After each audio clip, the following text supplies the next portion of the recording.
संगम युग के बहुत वैल्यूबल समय को फालतू की बातों में नहीं गंवाने की। कितने भी तूफान आए, कितना भी घाटा पड़े, बाप की याद में सदा रहने की। तमो प्रधान से सतो प्रधान बनने का ही चिंतन करने की। हम सो हम की छोटी सी कहानी बहुत युक्ति से समझने की और फिर अन्य आत्माओं को भी समझाने की। साधारण से फरिश्ता, फरिश्ता से देवता बनाने वाले वंडरफुल परमपिता परमात्मा की हम आत्माओं के लिए आज के मुरली से शिक्षा। वरदाता के रूप में परमपिता परमात्मा हम आत्मा को रोज़ वरदान देते हैं और रोज़ वरदान को विधि पूर्वक फलीभूत करने की समझ भी देते हैं। फलीभूत करके हम उस वरदान को अपना बना सकते हैं। तो बाप दादा का आज का वरदान है, मगन अवस्था का अनुभव करो। मगन अवस्था का अनुभव कर माया को अपना भगत बनाओ, माया जीत बनाओ। समझ देते हैं कि मगन अवस्था का अनुभव करने के लिए मीठे मीठे परमपिता परमात्मा से मिले हुए जो अनेक टाइटल हैं, जो स्वमान है, जो स्वरूप है उनका, और अनेक गुणों के श्रृंगार है। 7 गुण हैं, दैवी गुण हैं और अनेक प्रकार के खुशी का खजाना भी हमें मिलता है। इसके रूहानी नशे में रहने की, रचता और रचना के जो विस्तार के इतने पॉइंट्स हैं, जो प्राप्तियों के पॉइंट्स हैं, उनको स्मृति में रखने की और फिर उनमें से जो ज़्यादा पसंदीदा है उस पर मनन करने की। क्योंकि नई नई बातें हैं, नई नई स्मृतियाँ हैं, तो अकस्मात 63 जन्मों की उल्टी रिकॉर्डिंग के ऊपर सहज तो नहीं बैठती हैं। इसीलिए प्रभु जी की हर बात का मनन करना बहुत ज़रूरी है। जो स्वमान हमको मिलते हैं उसका मनन भी ज़रूरी है। जो गुणों से हम हमारा श्रृंगार करते हैं उनका मनन भी बहुत ज़रूरी है।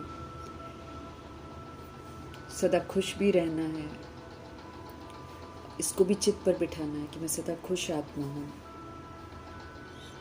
फिर रचता और रचना का जो विस्तार हमको बताया है, उसकी जो पॉइंट्स हैं और जो प्राप्तियाँ हमें प्रभु जी से होती हैं, इन सारी पॉइंट्स को जितना हम स्मृति में रखेंगे, जितना इसका मनन करेंगे, उतना हमारी अवस्था मगन हो जाएगी। मगन अवस्था अनुभव होगी। फिर ऐसे में जब हम मनन करके मगन हो जाएंगे तो हमको फिर कभी भी परवश होने की ज़रूरत नहीं है।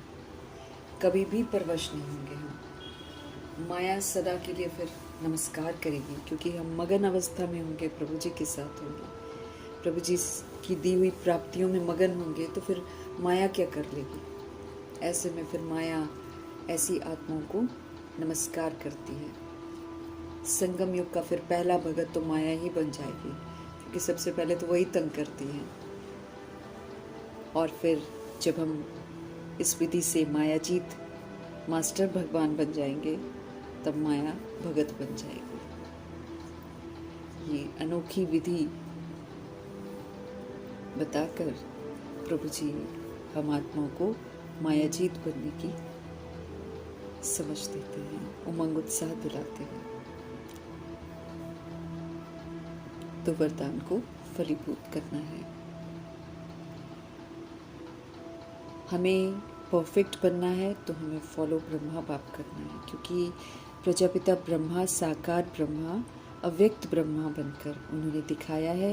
एक एक श्रीमत को आज्ञाकारी, वफादार, फरमान बरदार, ईमानदार बनकर उन्होंने पालन किया है।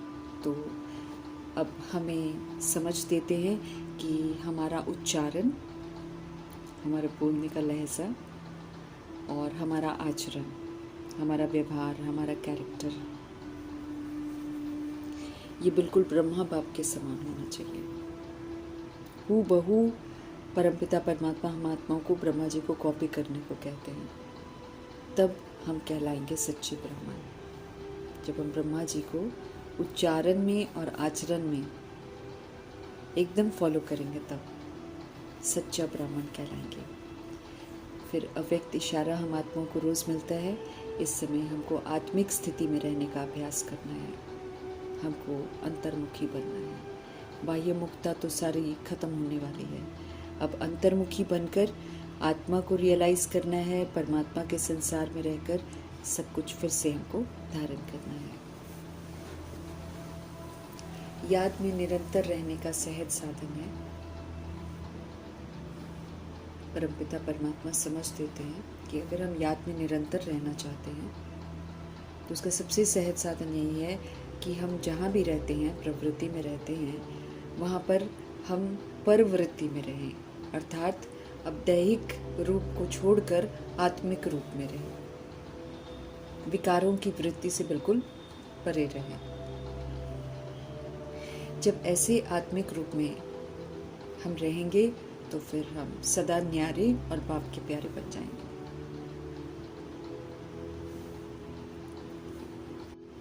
जब ऐसे आत्मिक रूप में सब कुछ करेंगे न्यारे और प्यारे तरीके से, तो हम कुछ भी करेंगे लेकिन हम ऐसा महसूस करेंगे जैसे कि हमने कुछ किया ही नहीं है, कोई काम किया ही नहीं है, सिर्फ खेल किया है। आत्मिक रूप में अगर रहेंगे तो ये रूहानी नयन बन जाएंगे, ये रूहानी मूर्त, ये रूहानी नयन, ये रूहानी मूर्त, ये ऐसे दिव्य दर्पण बन जाएंगे जिस दर्पण में फिर हर आत्मा जो है ना, बिना मेहनत के आत्मिक स्वरूप देख लेगी। ये सच्चाई का मार्ग है। सत्य परमपिता परमात्मा हमें सत्य बातें सिखाते हैं। जब हम उस सत्य स्वरूप में स्थित हो जाएंगे और श्रीमत पर चलेंगे तो सच्चाई को बखान करने की हमें ज़रूरत नहीं है, सच्चाई अपने आप बोलेगी। हमें स्वरूप में टिकना है, दूसरे को स्वतः ही वो स्वरूप अनुभव होगा और वही अनुभव जो है आत्माओं को आत्मिक स्वरूप में ले आएगा। क्योंकि द्वापर युग और कलयुग की आत्माएं बोलने से कुछ नहीं समझेंगी, वो हमारे प्रैक्टिकल स्वरूप के द्वारा जागृत हो जाएंगी। तो उनको सुरजीत करने के लिए ज्ञान की संजीवनी बूटी नहीं, लेकिन ज्ञान को धारण करके ज्ञान का स्वरूप बनना उनके लिए संजीवनी बूटी होगी, क्योंकि वो स्वरूप को देखकर अपने आत्मिक स्वरूप में आ जाएंगे। तो ये भी बहुत ऊंची जिम्मेवारी है जो हम आत्मा को पूरी करनी है। कलयुग के इस शोर शराबे की दुनिया में शांति के सागर परमपिता परमात्मा की जो श्रेष्ठ मत है, वो हम आत्माओं को साइलेंस की अति में जाने की विधि और समझ दे रही है। हम परमपिता परमात्मा शांति के सागर से इस समय शांति का बरसा ले रहे हैं। असीम शांति का सागर है वो, उनसे जो चाहे हम इस समय ले सकते हैं। असीम शांति की अनुभूति उनके संग रहकर अनुभव कर सकते हैं और शांति में ही फिर सब कुछ आ जाता है। पवित्रता, सुख, प्रेम, आनंद, शक्ति, ज्ञान, सब कुछ आ जाता है। दिव्यता, सत्यता।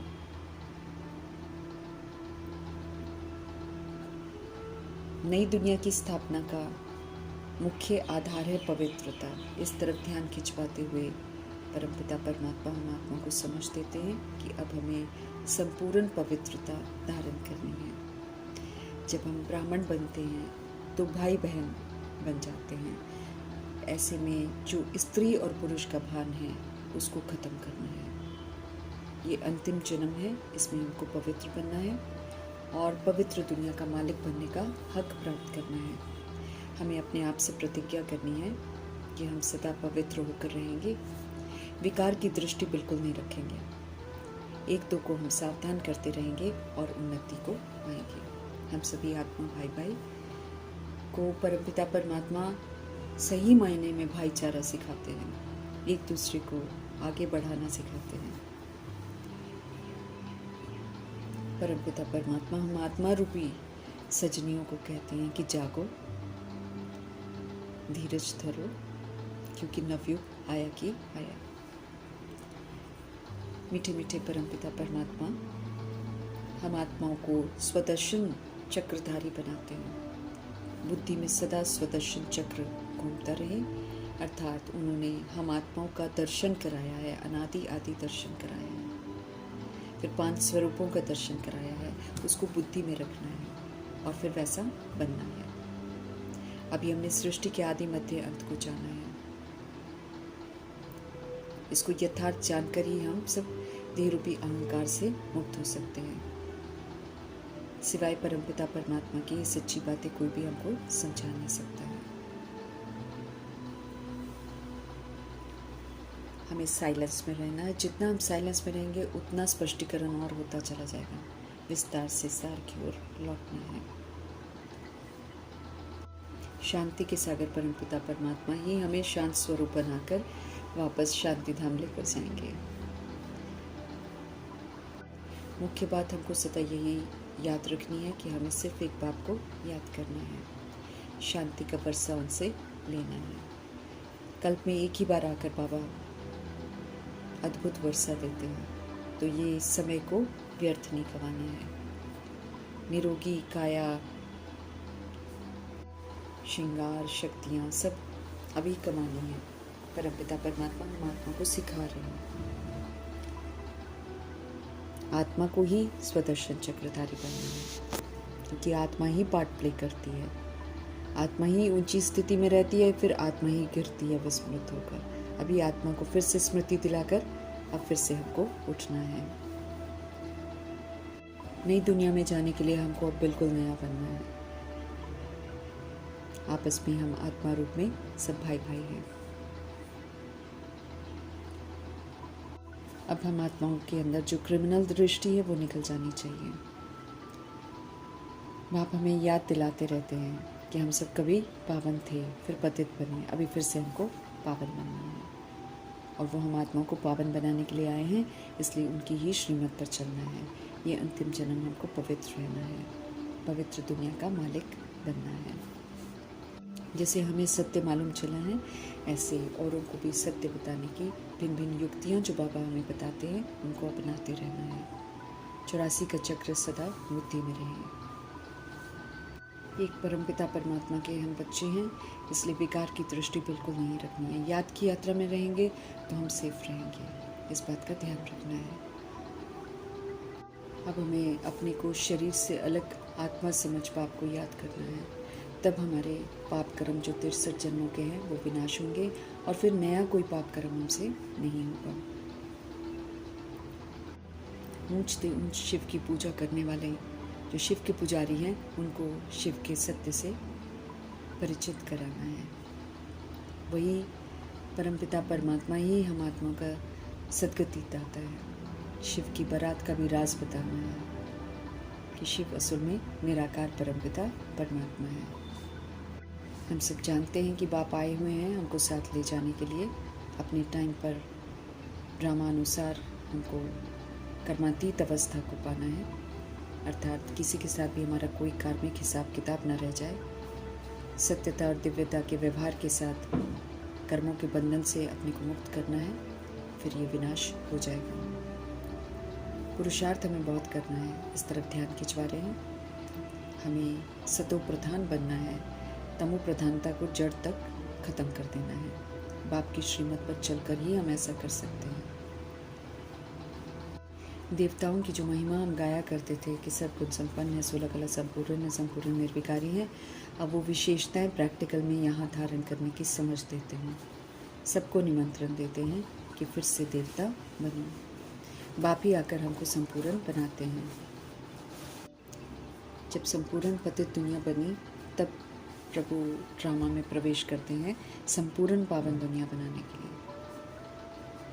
तो भगवान के बच्चे हम बने हैं, स्वर्ग का वर्षा लेना है, तो अब स्वर्ग में जाने लायक जो विशेषताएं हैं वो यहाँ पर धारण करनी है। कल पहले भी शिव बाबा आए थे, इसलिए शिव जयंती मनाते हैं। ये राज भी सबको बताना है। बाप से प्रतिज्ञा करते हैं कि हम उनके कंपेनियन होकर रहेंगे, पवित्र रहेंगे, उनके डायरेक्शन पर चलना है। ये अंतिम जन्म है, मृत्यु लोक खत्म होना है, अमर लोक में जाने की तैयारी करनी है। परमपिता परमात्मा हमें समझदार बनाते हैं, तो अब समझ से चलना है। सदा सुदर्शन चक्रधारी बन सर्विस पर तत्पर रहना है। किसी को बाप का रास्ता बताना सबसे बड़ा पुण्य है, इसलिए किसी भी तरीके से, किसी भी युक्ति से हमें सभी को प्रभु का परिचय देना है। इन जैसा दान और कोई नहीं है। बिछड़े हुए बच्चे बाप से मिल लें तो कितना बड़ा, और वो भी इतना सुंदर बाप है, तो कितना बड़ा पुण्य हो जाएगा। हम आत्मा को, ये परमपिता परमात्मा हम आत्मा को कहते हैं, अब सिर्फ मुझे याद करो और अपने पापों को नाश करो। पतित पावन परमपिता परमात्मा लिबरेटर गाइड बनकर आए हुए हैं, पंडा बनकर आए हुए हैं। हम आत्मा को रास्ता बता रहे हैं, तो हमें भी प्रीत बुद्धि पांडव बनना है, उनकी ही श्रेष्ठ मत पर चलना है। जैसे हमको रूहानी यात्रा सिखाते हैं रूहानी परमपिता परमात्मा, ऐसे ही हमें औरों की सेवा भी करनी है। हमें भी रूहानी पंडा बनना है, फिर से पूज्य बनना है। समझ देते हैं कि जब वो हम आत्मा को समझदार बनाते हैं तो हमें उनकी मत पर ही चलना चाहिए ना। महसूसता की शक्ति से सच्चाई को समझना है और अपनाना है। किसी भी तरीके का कोई संशय नहीं करना है। कुछ भी प्रश्न पूछना है तो हम पूछ सकते हैं। मीठे मीठे परमपिता परमात्मा कहते हैं, अब आत्म अभिमानी बनो, अर्थात आत्मा परमात्मा की संतान हो, परमधाम निवासी सतगुणी आत्मा हो। इस स्मृति से पाठ बजाओ, देह का भान बिल्कुल खत्म हो जाए।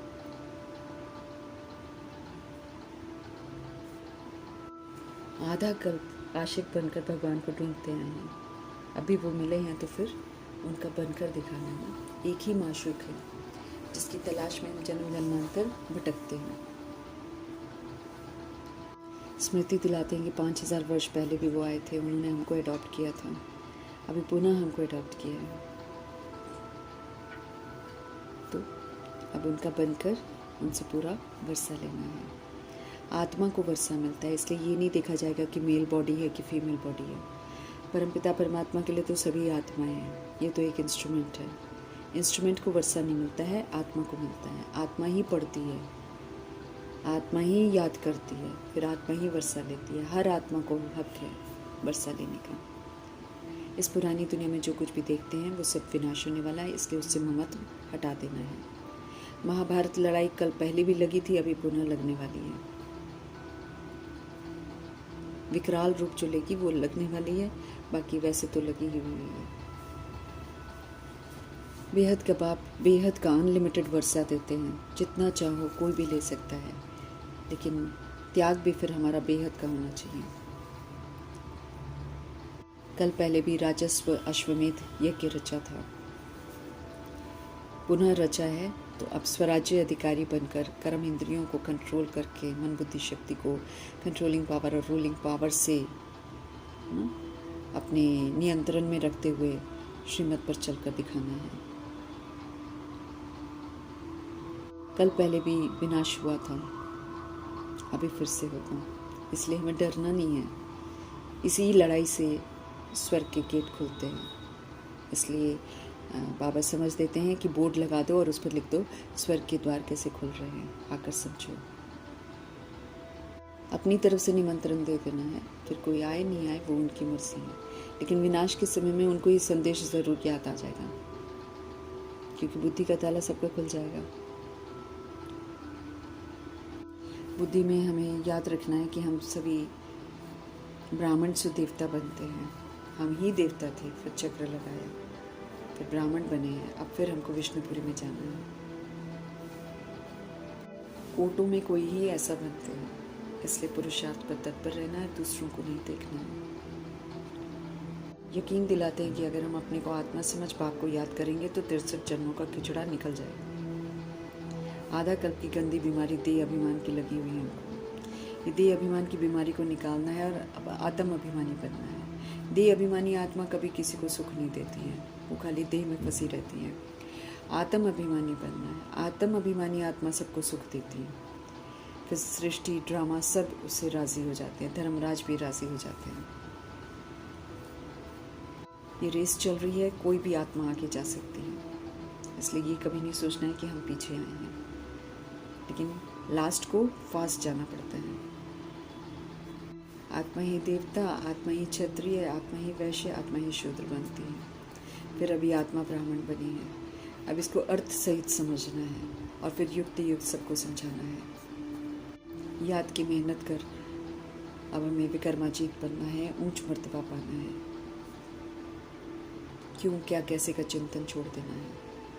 दृढ़ता से श्रीमत पर चलते रहना, तो देवता बन जाएंगे। एक ही चिंतन हमारा लगा रहे कि हमको सतो प्रधान बनना है। जितना हम प्रभु को याद करते रहेंगे उतना हम विक्रमाजीत बनते जाएंगे। बाकी इधर उधर फालतू बातें कर अपना माथा खराब नहीं करना है। मुख्य यही है कि प्रभु को नहीं भूलना है। किसी के साथ भी हमको अपना टाइम वेस्ट नहीं करना है, क्योंकि समय बहुत वैल्यूबल है।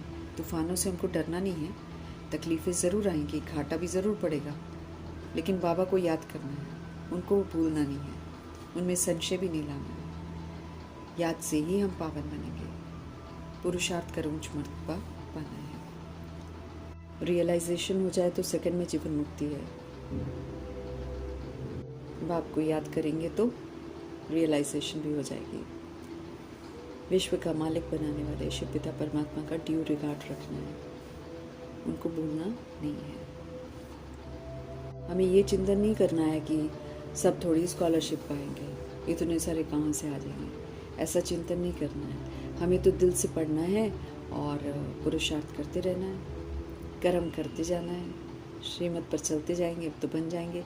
ये नहीं देखना है कि हम बन नहीं पाएंगे, इतने सारे लोग हैं। ऐसे दिल शिकस्त और अलबेलेपन की जो खामियां हैं वो अपने अंदर से निकाल देनी है, पूरी दृढ़ता से और अटल विश्वास से कि कल पहले भी हम विजयी बने थे, इस समय भी हम ही बनेंगे।